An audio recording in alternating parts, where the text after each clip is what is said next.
Okay, so this is the final part in the Iran sort of mini series, I guess, that I've done, where we've looked at some of the different options, I guess, for escalation and de escalation, a timeline, and I guess now we're going to look at the probable outcome of this. I'm not guaranteeing anything, obviously, because I don't have a crystal ball. I wish I did. But, anyways, what this is looking like is it's going to go to a stalemate.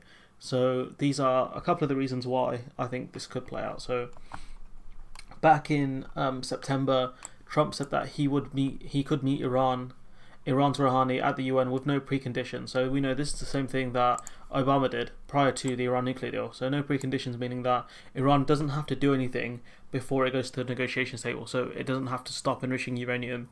They'll meet at the negotiating table. I doubt that's changed much, considering that a war, neither side wants a war, and I'll tell you why. So the cost of the Iraq war has been $1.7 trillion, with an additional 490 billion in benefits owed to veterans' expenses that could grow more to 6 trillion, counting interest. So this is an old study. I couldn't find a more modern study which would show that just the cost of the Iraq war. So if we remember that Iran is a lot bigger than Iraq, we can see that the cost would be a lot higher if there's a long-term occupation, which there would have to be if you take out the leader. Even if you put a democracy in place, that democracy would be very weak, considering that they would have lost potentially their army, depending on, say, if the US follows the same model they did in Iraq, which is possible, or it could follow what it did in Libya, which is, I guess, the two outcomes which we'll talk about at the end. The Iraq model or the Libyan model, or both are really not the best. So, anyways, that was the cost of the Iraq war. So if we look at Iran is a lot bigger, obviously, as we've seen in the previous video. But if you look at the military differences, or the key differences between Iran and Iraq, we can see that Iran's a bigger country, so 3 times the size. At the times, the Iraq population was, 25 million. Iran's population is a lot higher. Iran is a lot bigger, as noted here, and like I mentioned a minute ago, the Iranian army isn't that much bigger than the Iraqi army. I suppose about 250,000 reserve personnel is quite high. But Iran's location is more of a sea power, it's right by the Persian Gulf, and obviously Iran could cause havoc within the Strait of Hormuz as well. About a third of the world's oil comes through there, and so it states in this article that Iran could just block it, and they don't even have to use ships there either, because ships can get targeted with drones. What they can just do is drop a load of mines in there, no one's going to go through there. A third of the world's oil, and that's going to spike oil prices massively, and that's another reason why the US wouldn't want to go to war with Iran, because oil prices would spike. Because you can think about, if you drop a third in the amount of oil you can get to Western countries or to refineries, that's a metric ton of oil. That's a lot of oil. So in terms of conventional military, Iran is far weaker than the US. Everyone knows this, but the countries pursued asymmetric strategies. So the US Iran know they're weaker, but what they do is they pursue smart strategies which can do damage. And Iran's Revolutionary Guard, which Soleimani was the general of, would be a key factor in that. So if we carry on looking down this article, Iran has used through IEDs and things like that. That's what Iran did to arm terrorist groups within Iraq and Afghanistan to kill US troops. They're saying about US war games suggested that speedboat suicide attacks and missiles could be surprisingly effective. If you think about the size of an aircraft carrier or a tanker, small ships can destroy it. And so if Iran does pursue the strategy of suicide speedboats, which sounds insane, it could be effective against large US carriers or ships. And which is distinct. Faster. Still, Iran has heavily armed vessels that could protect the Persian Gulf. So if you think about a sea invasion, if Iran uses these big tanker ships there, it's going to be a bit more difficult to invade Iran, especially because Iran's got naval bases. 1, 2, 3, so one right in the ocean by the looks of things. I'm not sure if that's right. There's another one there, and there's another one just off there, and there's one right within the Strait of Hormuz as well, which is here, which is around that area. So it wouldn't be a smart move to go to war with Iran, purely because of the size of Iran, and we've seen that a country's size can play a part in any kind of war. Taking over, a country like Russia, which is way bigger than obviously Iran. But one of the problems with attacking Russia is the fact that it's massive. And you think about invading Iran. Iran is 3 times the size of Iraq. So taking, fighting militaries that could be spawned all across the map would be very difficult. So it's edit a match here, and basically what I've done is a very rookie mistake where I've confused Helmand province, which is in actually Afghanistan, and said it was in Iraq. And obviously the group I'm talking about in Helmand province is the Taliban. And so yeah, with that clarification, hopefully this video will be less confusing, because I definitely confused myself. So enjoy the video. Struggled massively in certain pockets of Iraq. Iran is way bigger, way more sophisticated as well. And if you think that if you take out the Ayatollah, things are going to be easy, then you're talking about essentially a broken military that will fight back, potentially. We know that when the US invaded Iraq, there were massive amounts of desertions from the Iraqi army. Very senior figures. I think Saddam, it said it here somewhere, Saddam's half-brother, who was one of his top advisors, he left as well to Syria. He sought refuge in Damascus. So yeah, there were massive problems within the regime as well. And so yeah, it will be a very different story to taking over Iraq. The actual Iraqi war wasn't too difficult. It was what to do afterwards. And so if we look at the cost for the US, that it will be into the trillions potentially, the lives that will be lost, the fact that the other 2 wars are already unpopular, the war in Iraq and Afghanistan. So yeah, it's just not going to be popular on either side for a war. The Iranian regime will be killed, and so they'll have to be replaced anyway, and there'll be potentially another failed state within the Middle East, which is never a good thing, especially in a region so volatile as well. And we've seen terrorist groups spring out of the ashes of Iraq. Do you think the same wouldn't happen in Iran? So yeah. And this was the study here. This is the more recent ones. They talk about how the US has spent 6.4 trillion in the wars in Afghanistan, Iraq, Syria, and Pakistan. 6.4 trillion. That total is 2 trillion more than the federal government spending during the recent completed fiscal year. So they're spending more. They've spent more in war altogether than the US spends in a year. They tell you that you can't have Medicare for all, single payer system. This is how much they spent on failed wars. Look at all of these 4 countries, right? Apart from Pakistan they spend the least in, but Pakistan's had its own internal problems. Syria, they didn't take out Assad, but essentially it's not far off a failed state. Iraq, they can't deal with anything at the moment, and Afghanistan, it's just no one knows what victory is. And I'll cover the Afghanistan papers in another video, but no, there's no argument to what victory is. I mean, I think the Taliban have spoken about they were going to do negotiations with Trump, and then Trump had to call them off because it was on the eve of 9/11, which didn't make sense anyways. But yeah, it's not a good thing.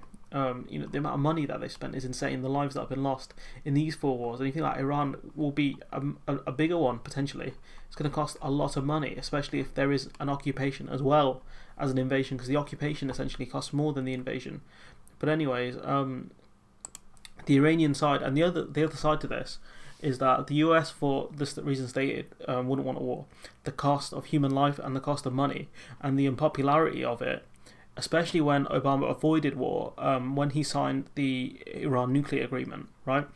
And so within Iran, that the leaders are being put under pressure to go to the international, join the international stage, or I can't think of the phrase, it doesn't matter, but to go to the UN and actually try and get some sanctions relief, because there are mass protests. There have been protests for the last few months because of the sanctions, the oil prices that have gone up, along with people struggling to get medicine and basic things because of the sanctions. You can make a lot of your own things, but no country is truly self-sufficient. All countries rely on trade. And Iran was facing a renewed crisis, authorities using tear gas to break up protests. That's pretty normal, countries using tear gas, to be fair, even though they really shouldn't be because it's quite dangerous, but it's whatever, I guess. It's all fun and games till you get tear gassed. And so there was a lot of anger over not just the shooting down of the commercial plane, also the lies around it. The Iranian government lied about, they lied about whether it was them or not. First they said it was some sort of malfunction, they said, oh, it wasn't us. Then they had to admit it was them, and obviously a lot of people are angry about that because the regime does lie. It's a dictatorship, a very vile dictatorship at that. They set a Union Jack on fire in front of the UK embassy in Tehran as well.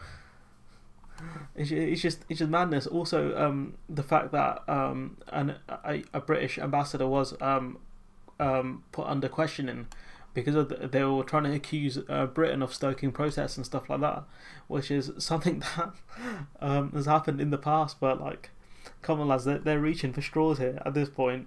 Small protests flaring up. I think there's a lot of the student movement, the young people.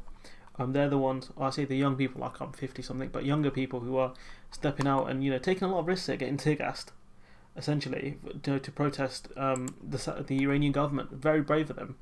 But yeah, and if there is a war, if oil is stopped going through the Strait of Hormuz, then petrol prices will go up, no doubt. The only reason that petrol prices haven't gone up, so here the FT gives 5 reasons why, and so the crisis is expected to de-escalate. So as soon as traders realised that Iran's retaliation wasn't really much of a retaliation, they realised that the oil is going to be fine purely because the Strait of Hormuz, nothing will happen to it, and the war won't escalate. So the crisis is expected to de-escalate because the US weren't going to respond except with sanctions, and so it wasn't a military response. It was more of a financial response. So people realised that it's not going to escalate further from here. So the Iranian attack on Iraqi base, there's the assassination of Soleimani there. Oil price has gone up. Now it's come back down because they realise that nothing's going to happen. Oil tankers are taking a wait-and-see approach. So while the Iranian attacks did not target oil infrastructure, the energy market has not escaped unscathed. Saudi Arabia has temporarily suspended shipments through the Strait of Hormuz. So that's going to be a pretty bad one considering. Let's have a look. 20% of global oil supplies come through daily. So one article says a third, or another one says 20%. So that's a bit weird. And companies aren't suspending trade because they don't think a war will actually happen. OPEC can increase supplies, so the main oil producing countries can just increase whatever the supplies of whatever doesn't come through the Strait of Hormuz. So yeah, so there's that. But also, why would you increase production when if oil supplies do go down, you can make more money per barrel? So this one's a bit of a moot point, to be honest. Like, they can say we'll increase production, but they probably won't. Lies. So oil prices are already high. So if we go back up here, let's see, oil prices spiked, went back down, and then spiked back up. So they went into probably 71.3 and they've dropped to 66, but they've stayed from between say 67 and 69 on here. So the oil price is already high, so they can't increase them more, which is not a good situation to be in if anything does kick off. But not a single drop of oil supply has been lost due to the recent incidents, which is why oil prices have fallen back so quickly. So once traders realised nothing was going to happen, that's when they realised it was fine. Higher prices mean higher supply, so if the price does go up, they'll think that more countries will capitalise on this by increasing supply. But if they do increase supply, that means prices will go down, so long as supply does outstrip demand. So it's a very careful game they'd have to play. So if that'll be a problem that the US will have to think about if they do get involved, because the US does export oil, but it also does import oil as well, or refine stuff. So there's that. But anyways, going to the final article, Iran resuming enrichment as it steps away from the nuclear deal. So what the US really has to come to terms with: is it worth going to war with Iran over them getting nuclear missiles? We've seen multiple countries, even more unhinged countries than Iran, get nuclear missiles and nothing's happened. I'm talking about countries like Pakistan and India, who are always sort of on the cusp of war, it feels like, especially with the things kicking off in Kashmir, which a lot of people don't talk about anymore, what's going on in Kashmir, partly because of the internet blackout and partly because it's yesterday's news. But those two are the two closest powers that look like they'll go to war, both armed with nukes. But yeah, so if Iran does get a nuclear missile, is it a nuclear deterrent? Isn't that bad? Because we know Israel has one. I don't think it'll be the end of the world if Iran does manage to get a nuclear missile, because if they do threaten to fire on anyone, it's mutually assured destruction, and that's the thing humans have always stepped away from. We've seen that in the Cold War as well.